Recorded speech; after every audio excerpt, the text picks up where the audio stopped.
Taat pajak tanpa amnesti, itu adalah topik yang tengah kita perbincangkan pada malam hari ini, pemirsa. Dan sebelum kita mulai kembali dialog kami di Prime Time Talk pada malam hari ini, saya akan menyapa rekan Andra Lesmana di Grand Studio yang akan memaparkan sejumlah data. Andra, silakan. Baik, Ani Rahmi dan juga pemirsa, amnesti pajak telah memasuki minggu terakhir untuk periode pertama. Terdapat banyak pencapaian atas amnesti pajak Indonesia ini. Apa saja pencapaian amnesti pajak? Berikut kami akan tampilkan datanya. Ya, yang pertama, ini kita akan menyampaikan deklarasi harta amnesti pajak Indonesia yang ternyata tertinggi di dunia.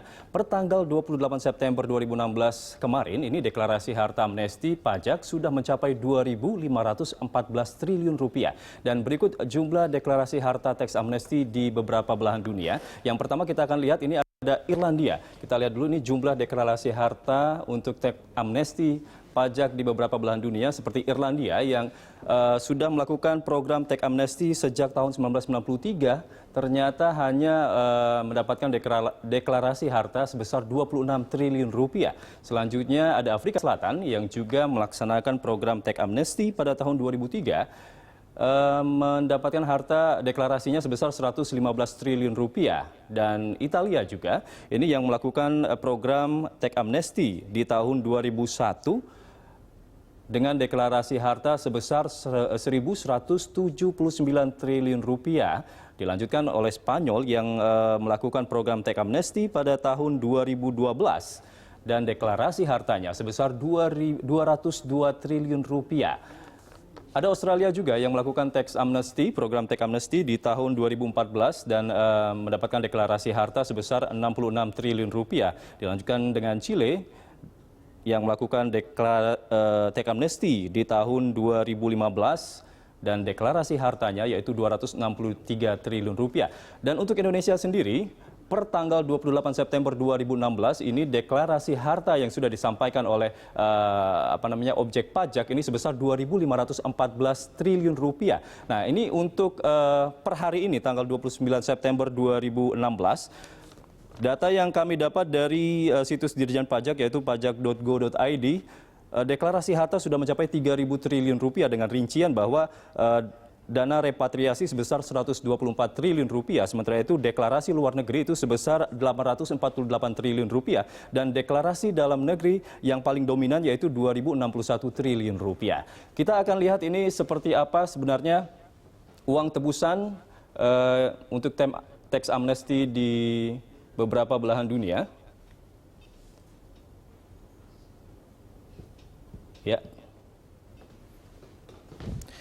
Ya, kita lihat ini Irlandia dengan program teks amnesti di tahun 1993 itu mendapat uang tebusan sebesar 4,1 triliun rupiah. Selanjutnya India di tahun 1997 mendapatkan uang tebusan sebesar 19,7 triliun rupiah.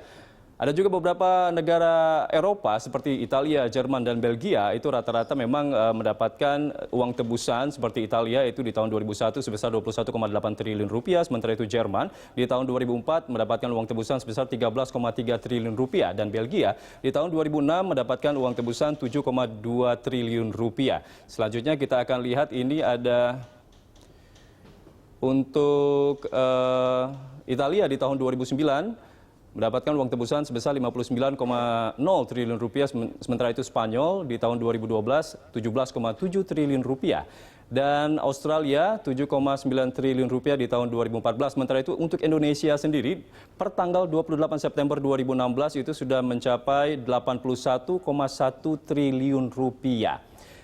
Dan untuk per hari ini tanggal 29 September 2016 ini dana tebusan yang sudah masuk ke Dirjen Pajak itu sebesar 8,8 triliun rupiah dengan rincian bahwa untuk objek pajak non UMKM yaitu 65 triliun rupiah, sementara itu badan non UMKM itu 7 triliun rupiah kurang lebih, dan terakhir untuk objek pajak UMKM sebesar 2 triliun rupiah. Ya, Ani, demikian informasi yang bisa kami sampaikan mengenai perbedaan atau perbandingan antara Indonesia, teks amnesti yang dilakukan di Indonesia dan juga beberapa negara yang ada di belahan dunia. Baik Andra, terima kasih atas pemaparan Anda. Saya menyapa Pak Hestu Yoga dan memberikan apresiasi serta ucapan selamat ini Pak Yoga atas capaian dari program teks amnesti. Meskipun baru periode pertama, tapi ini jika kita komparasi dengan negara-negara lain adalah yang tertinggi, baik dari sisi deklarasi maupun dari uang tebusan. Ini adalah momentum yang baik. Pertanyaannya adalah bagaimana Ditjen Pajak mempertahankan momentum yang baik ini, ya, atau momentum ketaatan para wajib pajak pasca teks amnesti. Baik, pertama ucapan selamat dan apresiasinya tentunya kepada para wajib pajak yang sudah tergerak hatinya untuk mengikuti amnesti pajak ini dan kemudian berkomitmen bahwa setelah pajaknya selama ini diampuni, kemudian kedepannya akan menjadi lebih baik lagi dalam kepatuhan perpajakannya. Nah, kemudian kalau kita bicara pasca amnesti, tentunya kita masih melihat bahwa amnesti pajak ini baru di periode pertama. Masih ada 6 bulan lagi di mana kita seluruh komponen bangsa ini, bukan hanya Direktorat Jenderal Pajak, tetap akan mengupayakan supaya 6 bulan berikutnya ini tetap akan memberikan hasil yang lebih baik lagi untuk amnesti pajak. Nah, kemudian setelah memang benar-benar pasca amnesti pajak, tentunya apa yang sudah kita dapatkan ini bukan semata-mata uang tebusan tadi, tetapi merupakan basis pajak bagi perpajakan kita ke depan. Basis pajak itu ada 2 yang kita hasilkan dari amnesti pajak ini.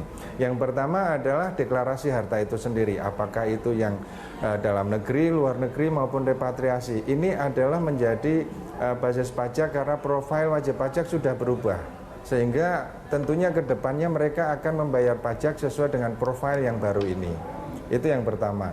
Yang kedua, dari amnesti pajak sampai sejauh ini kami melihat bahwa banyak sekali wajib pajak yang baru terdaftar setelah ada amnesti pajak ini. Baru punya NPWP membayar pajak setelah ada amnesti pajak.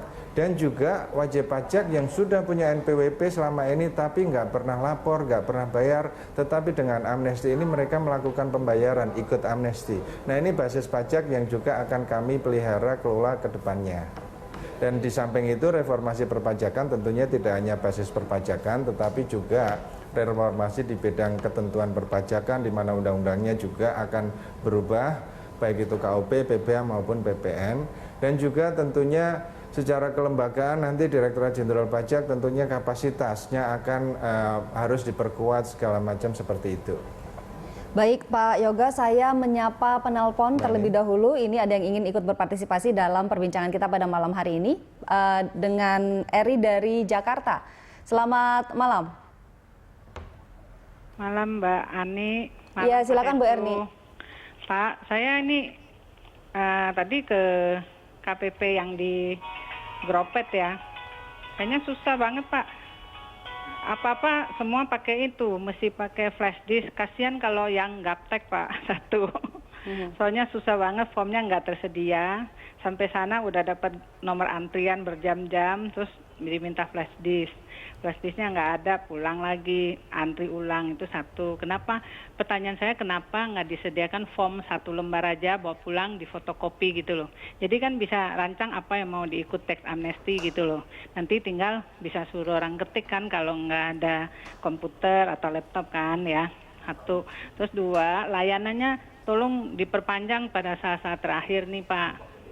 Soalnya saya tadi lihat antri banyak sampai jam 5 aja masih ada, tapi loketnya udah tutup, petugasnya udah nggak ada, jam 4 tet sudah nggak ada. Nggak seperti waktu sunset police kan bisa sampai jam 8 malam Pak itu. Baik Ibu Erni, terima kasih banyak ya. Sudah bergabung bersama kami Ibu. Saya langsung ke Pak Hestu Yoga. Ini Pak ada penelpon yang curhat Pak, katanya agak rumit gitu mengikuti program teks amnesti ini dan ada juga permintaan agar waktu pelayanannya diperpanjang. Silakan Pak.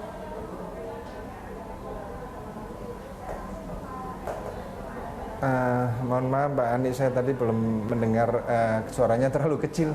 Ya, Intinya adalah minat untuk mengikuti program tax amnesty ini tinggi, Pak, dan ada sedikit hambatan ketika dalam hal pelayanan karena pelayanannya menggunakan flash disk, sementara tidak sedikit wajib pajak yang masih tadi disebutkan istilahnya gaptek gitu. Mereka lebih memilih untuk mengisi formulir dibandingkan menggunakan flash disk, dan juga ada permintaan untuk memperpanjang waktu pelayanan.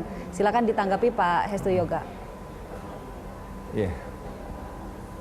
Pertama, kalau untuk memperpanjang waktu layanan selama ini sudah kami lakukan semaksimal mungkin, seperti saya katakan tadi, Sabtu Minggu buka, kemudian kita melayani sampai malam.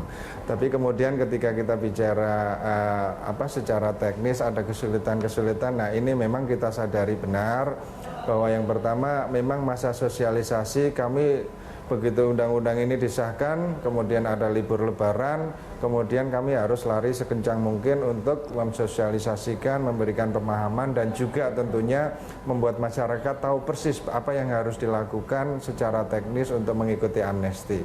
Nah, tetapi saya katakan bahwa amnesti pajak ini belum berakhir di September ini. Masih ada periode kedua, ada periode ketiga.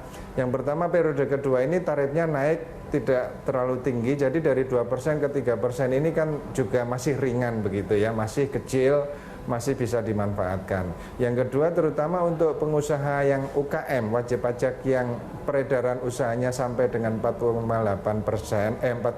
miliar, ini tarifnya flat sampai dengan akhir amnesti.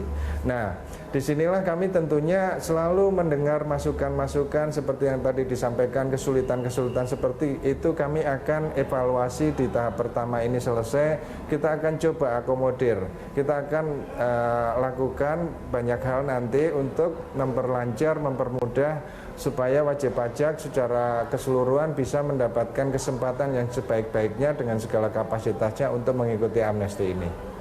Ya, baik Pak Hestu Yoga, terima kasih. Saya bertanya ke Mas Sidi Widya. Tadi Pak Yoga menyebutkan bahwa di program tax amnesty ini ada yang selama ini belum menjadi wajib pajak, lalu jadi wajib pajak. Ada harta yang atau pendapatan yang tidak dilaporkan jadi dilaporkan. Tanpa adanya tax amnesty, tanpa adanya gula-gula atau sweetener ini, sebetulnya pengusaha mau nggak sih deklarasi, repatriasi hartanya? Ya. Kalau mengenai pengusaha mau deklarasi atau repatriasi, kalau repatriasi itu sebetulnya saat ini sebelum ada tax amnesty itu juga sudah terjadi, tapi dalam bentuk back to back. Maksudnya apa? Jadi artinya memang sudah punya dana di luar, lalu melalui special purpose vehicle masuk ke Indonesia melalui back to back. Jadi uangnya sendiri sudah masuk ke Indonesia.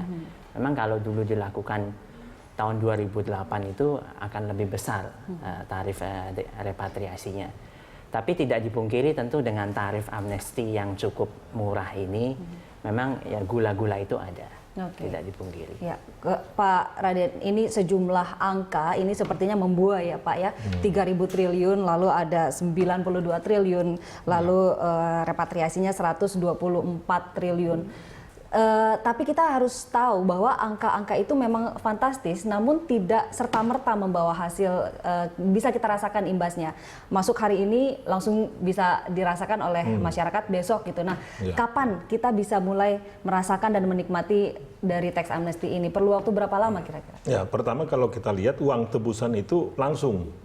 Jadi kalau dia dapat katakan sekarang kan 92 triliun, mungkin besok bisa sampai 100 triliun. Itu langsung masuk ke kas negara. Ya, dan artinya itu bisa dipakai langsung untuk menggerakkan ekonomi oleh pemerintah, belanja barang, belanja modal, dan yang lain-lain untuk infrastruktur. Ya. Itu langsung. Nah, kalau namanya dia hanya deklarasi dalam negeri, uangnya sudah di situ sebetulnya. Ya, tapi mungkin juga dari uang atau aset yang ada ini, ada juga mungkin yang dia tidak bayar pajak tahun-tahun sebelumnya, yang tahun depan dia akan bayar pajak penuh karena sudah dideklarasi.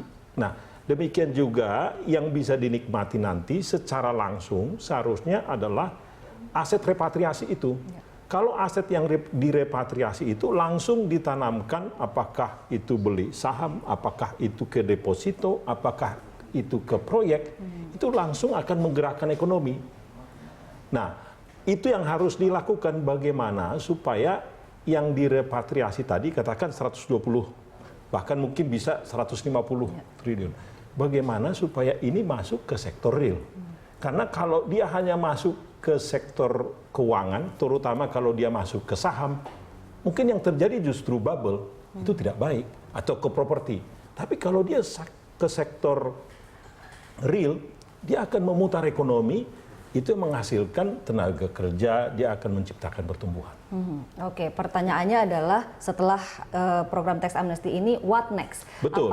Apa yang harus dilakukan agar benar-benar berimbas bagi pertumbuhan ekonomi? Tapi saya harus jeda dulu, Pak. Saya tahan dulu. Ini akan jadi topik yang menarik untuk segmen berikutnya. Pemirsa jangan kemana-mana, kami akan kembali.